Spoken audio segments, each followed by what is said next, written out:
Cost accounting, cost behavior analysis, chapter 3. আজকে আমরা বেশ কয়েকটা অঙ্ক শিখব। এখানে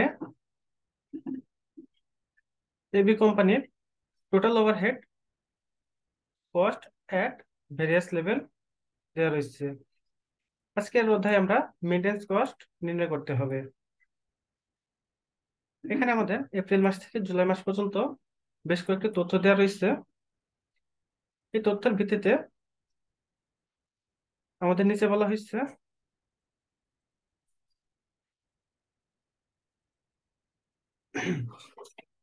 total overhead cost above consist of utilities, salary, maintenance. এরপর বলা হয়েছে the breakdown of this cost at the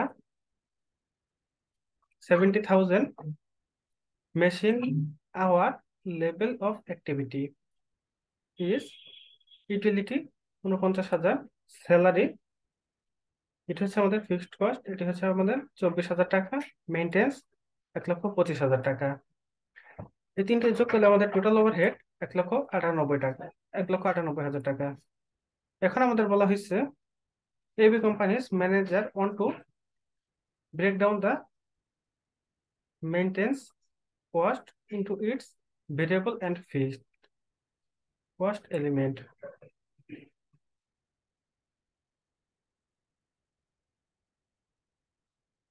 এখান থেকে আমাদের বলা হয়েছে পরে high and low method use করার জন্য এবং কস্ট ফর্মুলা ব্যবহার করে মেইনটেন্সের পরিমাণ নির্ণয় করতে হবে।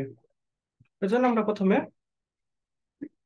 এটি করতে হলে হাই লো মেথড বলেছে, এজন্য আমরা এখান থেকে সর্বনিম্ন 70,000 এবং সর্বোচ্চ 1,00,000 টাকাকে বেছে নিব।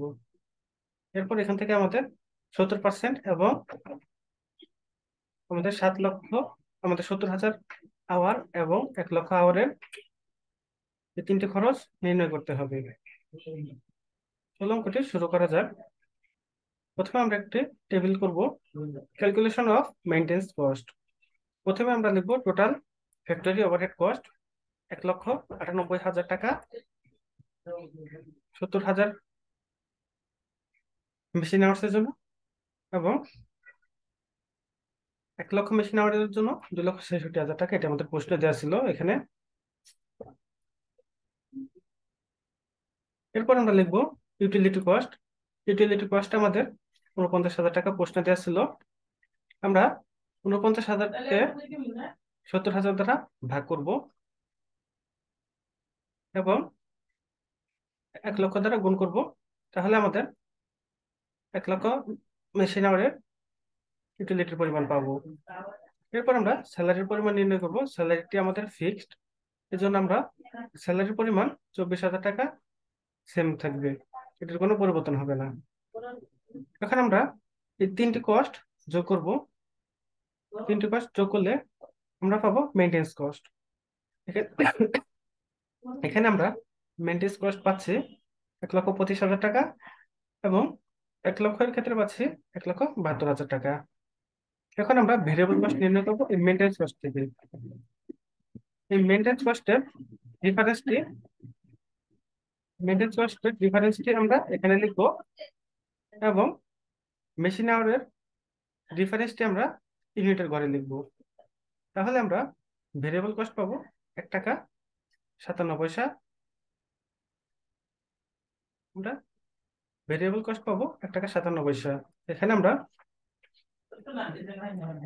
আমরা মেইনটেন্স কস্টের ডিফারেন্সটি লিখছি এবং মেইনটেন্স কস্টের ডিফারেন্সকে আমরা মেশিন আওয়ারের ডিফারেন্স দ্বারা ভাগ করেছি, তাহলে আমরা ভেরিয়েবল কস্ট পেয়েছি। এখন আমরা ফিক্সড কস্ট নির্ণয় করব।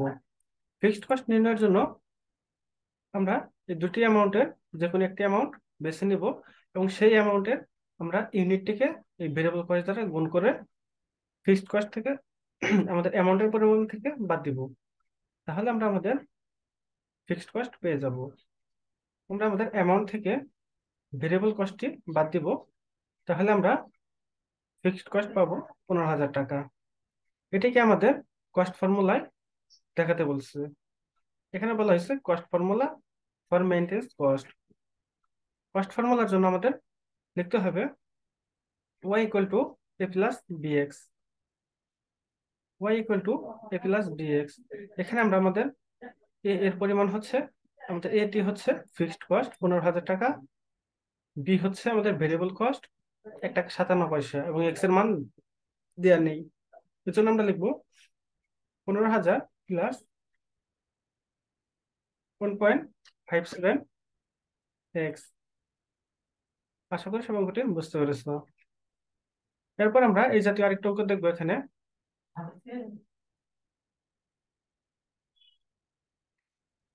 এখানে একটু তথ্য দেওয়া রয়েছে। এখানে 50% এবং 100% লেভেলে উৎপাদন এবং বিভিন্ন খরচ দেওয়া রয়েছে। এখান থেকে বলা হয়েছে indicate which of the items are fixed, variable and semi variable. এখান থেকে আমাদের কোনগুলো ভেরিয়েবল, ফিক্সড এবং মিক্সড কস্ট সেটি নির্ণয় করতে হবে। এটি নির্ণয় করার জন্য আমি এই টেবিলটি ব্যবহার করেছি। এখানে আমাদের ইনডাইরেক্ট ওয়েজেস, এটি হচ্ছে ভেরিয়েবল কস্ট, ম্যাটেরিয়াল, এটি ভেরিয়েবল কস্ট, ডেপ্রিসিয়েশন এবং ইন্স্যুরেন্স, এই দুটি হচ্ছে আমাদের ফিক্সড কস্ট। এই দুটি হচ্ছে আমাদের ফিক্সড কস্ট, এবং মেইনটেন্স হচ্ছে আমাদের মিক্সড কস্ট। মেইনটেন্সের মধ্যে আমাদের ভেরিয়েবল কস্ট এবং ফিক্সড কস্ট দুটি রয়েছে। ভেরিয়েবল কস্টের মধ্যে আমাদের, মেইনটেন্স কস্টের মধ্যে আমাদের ভেরিয়েবল কস্ট এবং মিক্সড কস্ট দুটি রয়েছে।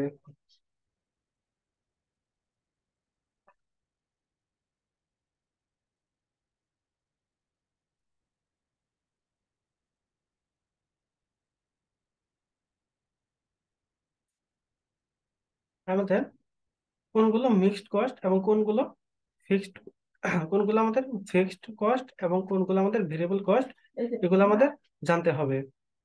এগুলো আমরা জেনে, এগুলো যদি আমরা জানি, তাহলে আমরা খুব সহজেই চিহ্নিত করতে পারবো কোনগুলো আমাদের ফিক্সড কস্ট এবং কোনগুলো আমাদের ভেরিয়েবল কস্ট। চলো এখন আমরা আরেকটা অঙ্ক করি। এখানে একটি কোম্পানির দুটি ইউনিটের পরিমাণ দেওয়া রয়েছে এবং কিছু তথ্য দেওয়া রয়েছে। এখানে তথ্যগুলোর মধ্যে রয়েছে direct material, direct labour, fixed cost, variable overhead cost. এরপর বলা হয়েছে you are to show the total cost and unit cost when the factory cost at lower level of capacity and high level of capacity in current relevant ranges of activity।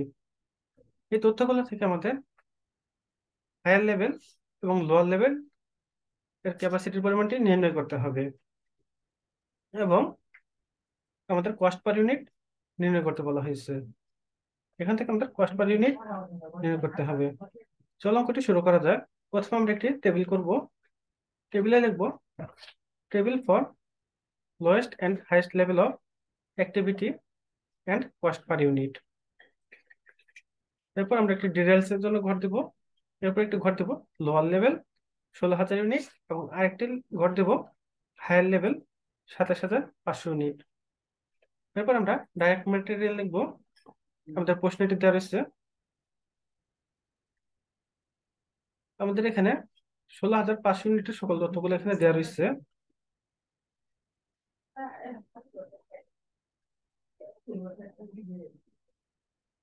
এখানে আমাদের প্রশ্নে lowest level activity দ্বারা বোঝানো হয়েছে। এখানে আমাদের 16,500 ইউনিটের তথ্যগুলো দেওয়া রয়েছে, এগুলোকে আমরা লিখে নেবো। এখানে লেখার পর আমরা 27,500 ইউনিটের কষ্টের পরিমাণ নির্ণয় করব। 27,500 ইউনিটের কষ্টের পরিমাণ নির্ণয় করার জন্য আমাদের আমাদের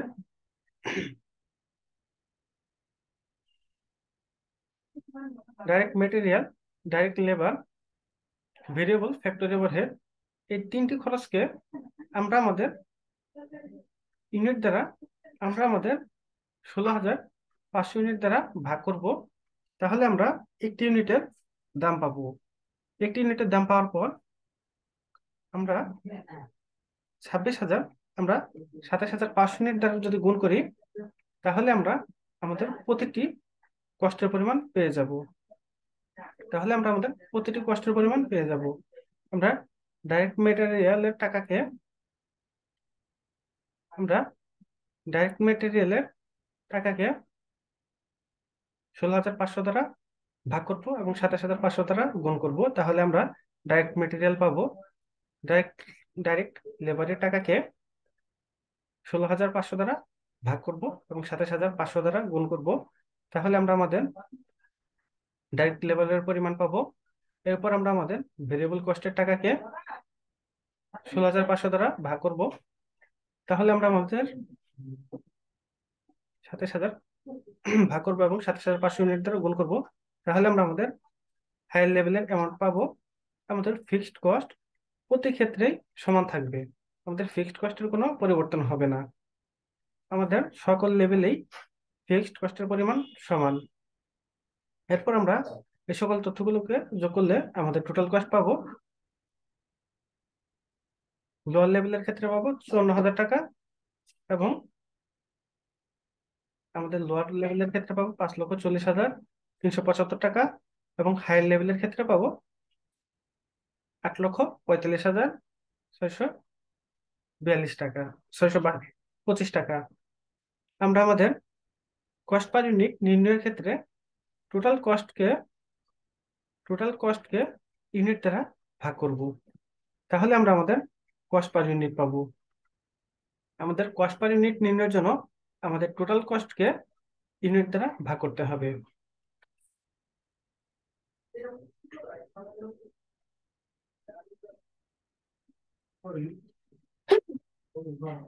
আশা করি সবাই অঙ্কটি বুঝতে পেরেছো। এখানে আমাদের 16,000 ইউনিট এবং 27,000 ইউনিটের টোটাল কস্ট এবং কস্ট পার ইউনিট নির্ণয় করতে বলা হয়েছে। টোটাল কস্ট নির্ণয়ের জন্য আমরা আমাদের ভেরিয়েবল কস্টের প্রতিটি উপাদানকে ইউনিট দ্বারা ভাগ করব এবং হায়ার লেভেলের ইউনিট দ্বারা গুণ করলে আমরা কষ্টের পরিমাণ পেয়ে যাব।